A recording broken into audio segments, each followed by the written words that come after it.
Welcome to Fastlane, ladies and gentlemen, Milwaukee, Wisconsin. You know, I always had a problem saying Milwaukee. I don't know why. I always either forgot it or how to pronounce it, but I got it this time. Anyway, this show wasn't bad, but there was some glaring problems, particularly with filler, that pissed me off. Let's get this over with Rusev and Jinder Mahal. Now, I gotta say this. I understand they're breaking them up. No problem. I understand if they want to make them have a feud. No problem. But couldn't you done this on Raw? This very segment would have been a Raw segment than a pay-per-view segment. It doesn't feel like a pay-per-view type of feel. This felt like something that should have been on Raw. Raw, ladies and gentlemen. And I want to say this about Jinder Mahal. I know a lot of people don't like Jinder. But I do believe that Jinder Mahal could have been booked better. I'm sorry for the noise outside. He could have been easily booked better. And I know a lot of people said, well, look what happened with him and the great Khali. That thing years upon years ago was garbage. And it was. But that was a stereotype of a character. Look, he acted like a stereotype of an Indian man. Just like the great Khali is acted like a stereotype of an Indian man. Come on. That's the truth. And in this situation, I felt that when he came back, they could have done something more with him. They could have done something different with him. But he came back exactly as he did when he was just joined 3MB. And that kind of sucks. I feel like he has some potential for something, but they're not allowing him to do anything. Now, I'm not saying that he's a great actor and he kind of sucks, but they could do something. As Classy Freddie Blassie once said, you can get away with anything if you package it right.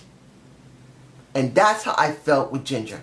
Now, when it comes to this big show and Cesaro facing either one of them, this could have easily been on Raw. Now, mind you, the match with Jinder and Cesaro was good. It wasn't bad. And the crowd really was into... I'm saying this about Big Show. He's at the end of his run, I believe. The guy's about my age. And he's been working for quite a while. He's nearing the end of his run. Maybe another year or two and he's finished. So it's good to see that he is still being shown on TV and he's getting some cash.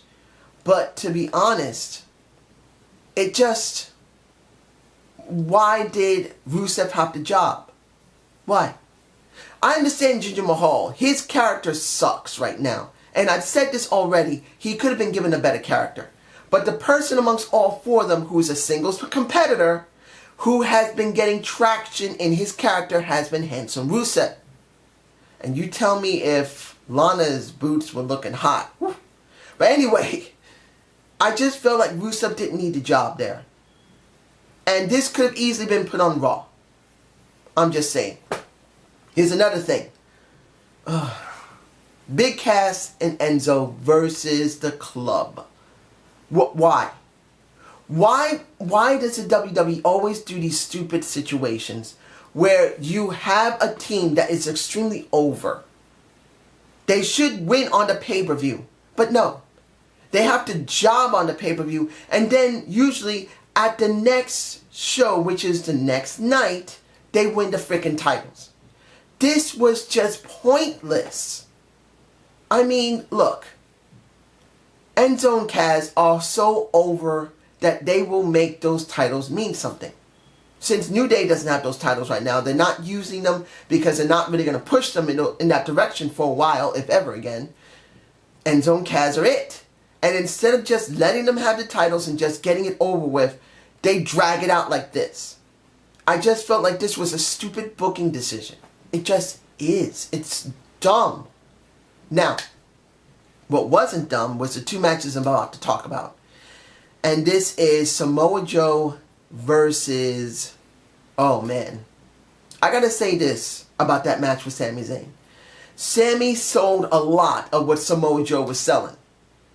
And I felt that this truly makes Joe look truly relevant. I've always said this. A wrestler needs three things. One of three things. Either you have a title, relevance, or relevance and a title. I know this sounds a little crazy, but that is the way it has to be. You either have relevance in a title, or have a title, or have relevance. And this is giving Samoa Joe relevance. He has destroyed Sami Zayn, and he didn't need to cheat. This is the one thing I love about Samoa Joe. Samoa Joe is a legitimate destroyer. I just wish they would go with the Samoan heritage. This is what I wish that the WWE would see. You could have something special with Samoa Joe if you did something with his heritage. He is Samoan. And since the Usos and Roman Reigns had Fijian and Samoan heritage, you could do something special with that. You can have two rival families. You can have the Alphas and the Piamaivia family and whatever you want to call it. And then you have Samoa Joe. And you can bring people in saying, this is my family. I'm freaking Joe. I am a Samoan. They don't kick my ass. I kick them. This is something you can do. Something so unique and special. But the WWE doesn't get it. But still, Samoa Joe is doing well. And I want to say this. Watch for after this review. Because either tomorrow, possibly tonight, but tomorrow, I will be having a debate of the week on Samoa Joe. Just watch for it. Now, the next match I really did like. Jack Gallagher versus Neville. Now, I admit I didn't really watch the Cruiserweights on the kickoff show. I didn't care. Their gimmick sucks. I'm bored with them. But when I saw this, two things I saw. The story between Jack Gallagher and Neville was actually a very good one. You got two British guys, one saying that this guy is a depiction, a freaking joke, and I'm going to show you how much of a joke he is when I kick his ass. And the second thing I liked about this situation was about Austin Aries. I want to say this. I wish that the Cruiserweights would be allowed to go for more than just the Cruiserweight titles. Personally, this is what I want to see. I want to see Austin Aries go after the U.S. title. I believe that Austin Aries, with his charisma, his mic skills, his work, his in-ring performance is so good that he could have easily a great feud with a Y2J and a Chris Jericho. Not because his in-ring work is spectacular. The entire package is great. He has a good look. He may not be a big guy, but he has a very good look. He has a huge amounts of charisma. He's great on the mic. He's a ring general. Look at Chris Jericho. He's not a big guy, but he knows how to make it look good. He has a decent build, even though he is getting a little pudgy around the edges. He's a ring general. He knows how to talk. I want to see Chris Jericho versus Austin Aries for the U.S. title. I know no one's going to go for that. I know they're not going to do this, but this is just what I want.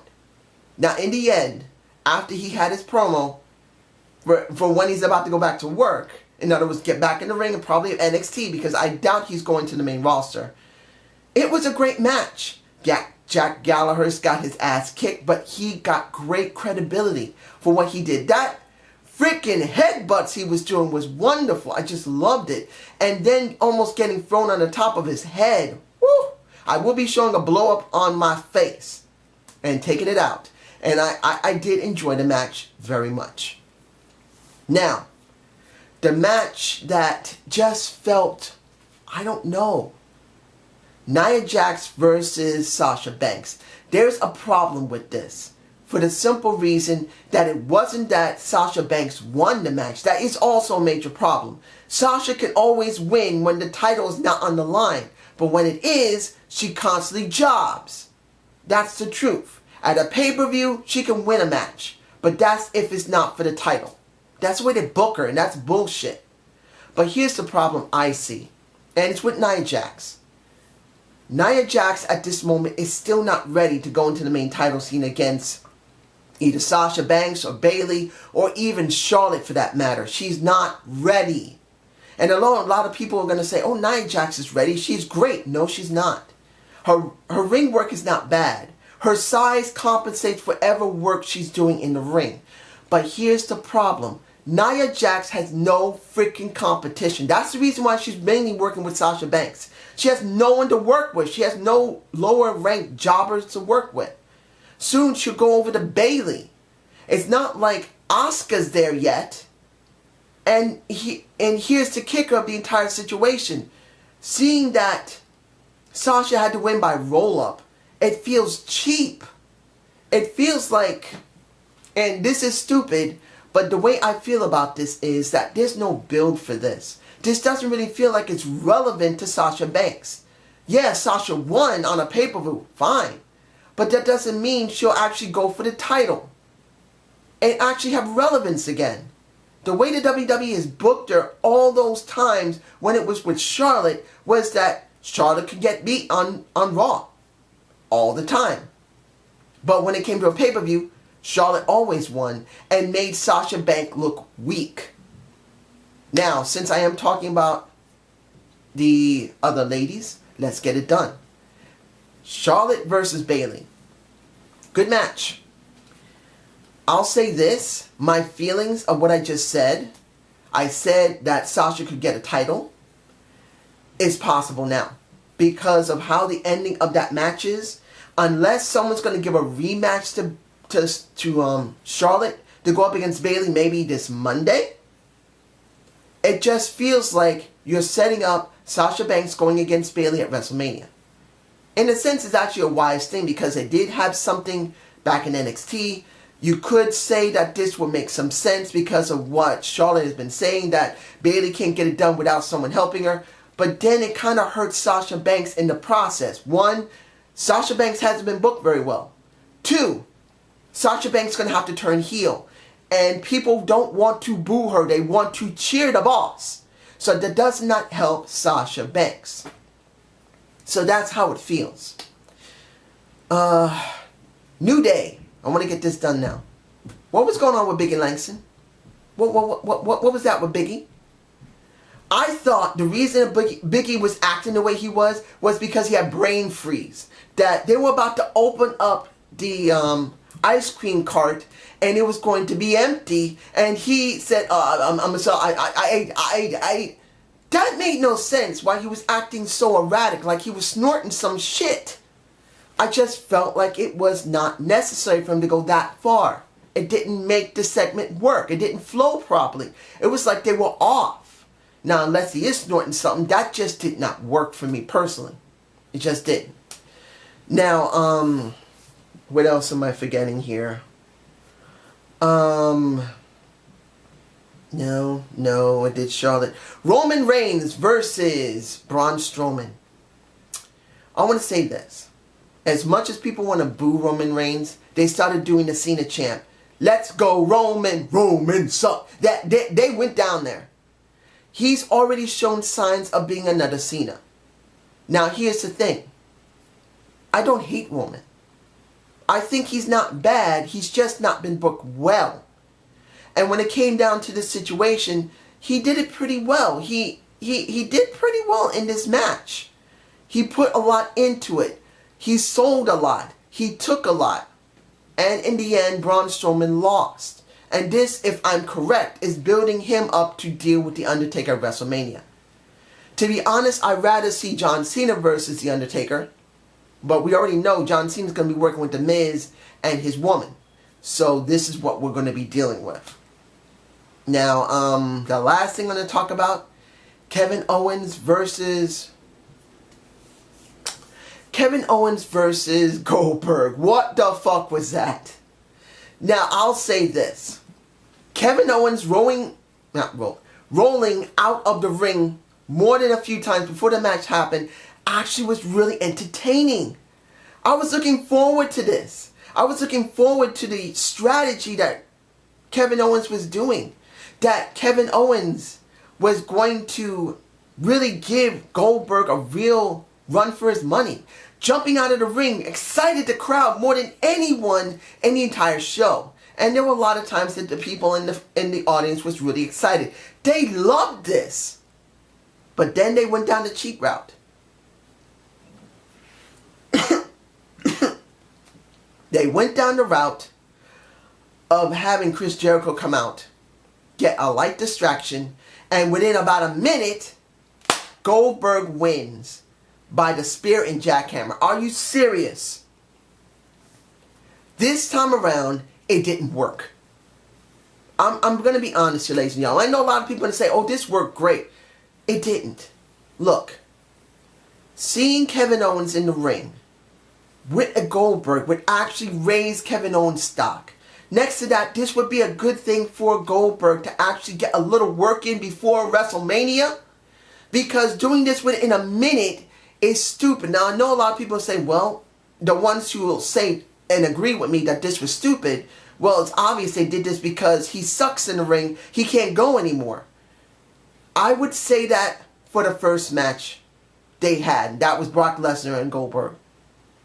But when it came to WrestleMania, that's not going to happen.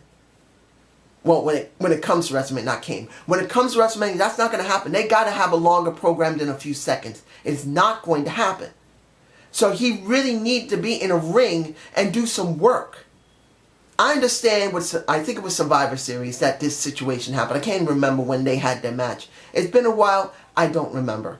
But when it comes down to it, when it came to the Royal Rumble, I can understand them throwing them out because they want to do something a little screwy. But this did not make any sense. This is not Brock Lesnar. This is Kevin Owens. People wanted to see a real match. And even if it was only 5 minutes long, and yeah, you're going to see him winded a bit, it was necessary to raise Kevin Owens' stock going up against Goldberg. To raise Goldberg's stocks to see that he can actually do a program at WrestleMania. But doing it this way, having Chris Jericho come out within a few seconds of the match starting, getting a spear and a jackhammer just does not cut it for me. It doesn't. I don't care if he would have gotten winded. I'd rather see a winded Goldberg than a quick win on Goldberg. And if anybody says that this is great booking, give me a reason why in the comments, because this made no sense. This made no freaking sense whatsoever. But this is just my point of view. You guys tell me below. And I hope you enjoyed this Fastlane 2017 review. Please give me a comment below. Watch for Debate of the Week on Samoa Joe. It should be coming out. I don't think I'll have it tonight because this is going to take me time to edit. But it might be out tomorrow. Have a good day. Have a good night.